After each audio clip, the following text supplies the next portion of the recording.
Um, okay, I'll start now. Okay, what it means to be a man. I am known as Chung Lai Sang in Hong Kong, but in New Zealand, known as Michael Robson. The reason for this is because I grew up in an orphanage till the age of 5 and was interracially adopted by a European couple. In my life, there have been 3 major cultural influences in what a man is. Number 1, the white European man. Growing up in a white dominated area with a white European family, I learned that being a man was through violence and fear. I was often teased at school for being different, like being a ching chong, and for not having real parents. The only way I could adjust and to adapt was to be smart, study hard, learn English, try to fit in, which didn't really work as I always felt like an outcast and out of place with no real friends, but a couple of Pacific Islanders.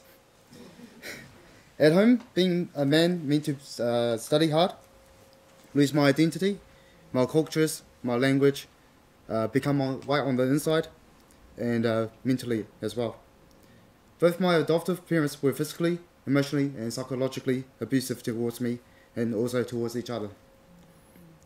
A man's role was to go work, make money, and rule their household through domestic violence for small things such as not having dinner ready or to the standard that was expected, to wasting money on dumb things around the house. My only real escape from both worlds of school and home was to take ages walking home, reading and doing homework in my room, often locking myself in there all night as soon as I got home, or running away to the local park and bush. I tried hanging myself at the age of 11, and I ran away from home and lived on the streets for a week at the age of 10. They eventually got divorced.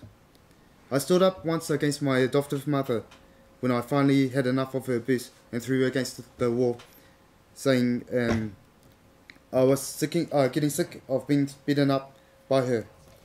The fear in her eyes triggered memories lost so long ago about the love and care I received at the orphanage from the woman that looked after me and my fellow brothers and sisters. Number 2, the Pacific Island man, Tongan to be precise. At age 15, I started bulking up and started to learn that my fists and strength was the only way to gain respect from others. Also started the process that having a girlfriend or liking a girl was part of the social status and how it defined you as a man. I started hanging around with the Tongans, Maoris and Samoans, or in general, the people who didn't really fit into the westernized schooling system of New Zealand in the culture of study. Up to this point, I was a straight A student in all my top classes of Glenford College in Auckland City. That's where I'm from. I learned being a man was about playing rugby, fighting, having fun in life, such as stealing, breaking into the cars, making money, smoking weed, drinking alcohol, and in general being a nuisance to the school and to the general public. P.S. I don't smoke, I don't drink, and I don't take drugs, and I never have, and I never will. The main thing I learned at this stage of life from the Tongan family that I grew up with, that family was important, and to be a man was to provide for your family and for the friends that hung around you. I never saw any of the domestic abuse that is always associated with island families I grew up with. Number 3, Chinese Asian triads. I went to prison for various assault charges on 2 white males and I put them in hospital. I got sentenced for 1.5 years. Upon release, I went through a deep state of depression where I started harming myself, slitting my wrists, and overdosing on antidepressants. My way of getting through this was by joining the triads. You guys know what triads are? Oh, police officer should know. Sorry. Okay.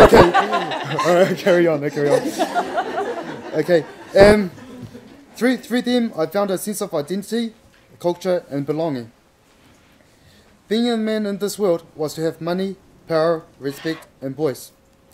I turned that around because I had no money, but I had my fists, and through that I gained respect, boys, power, and their money. The bosses were always known as playboys and having a main girlfriend and the side girlfriends. If abuse happens to the girl, it is not spoken outside of the family because of the shame associated with the abuse. Here and now. So for the last 3 years, I have grown my passion of helping others and have done volunteer youth work for different organisations. I also went back to study to get my level 4 certificate in social work and youth specialisation. But despite all this, I am held back by my past convictions. This is the third time I am speaking in public about my past and trying to make a difference using my past experiences. So what does it mean to be a man in today's society, and how do we change the mindset of what masculinity is? Anybody? Okay, I'll try and give you guys my answer. Okay, so everybody has their own life story of what a man is. As you can see from my life story, I've had 3 different versions of what being a man is. As people get older, it changes according to their life plans and past experiences and influences. For me nowadays, to be a man is to share my life experiences with a younger generation who are going through the issues that I went through, and to be that father figure, big brother or male role model they never had. Despite everything life has taught me and what being a man is, I am still afraid of not living up to society's standards of what being a man is. I have no job, career, financial stability, a car, a reason to live. Throughout my life, I have always tried to be a better man in whatever field of life I have chosen. Being a man, in terms of a relationship, is being able to provide for your family and the basic necessities of life, from love, clothing, schooling, food, and a roof over your family's head. But for many in society, and for many men, they have to sacrifice one or the another in order to survive. Nowadays, nobody really seems to know what a real man is in a relationship. I am trying to spread the word that being a man is to speak out for what is right and what you believe in. It is okay to give a voice to those without a voice, to stand up for those that can't stand, and that to be a man, sometimes you have to get in touch with your feelings and emotions and let other men and women see them too. Okay, that's it.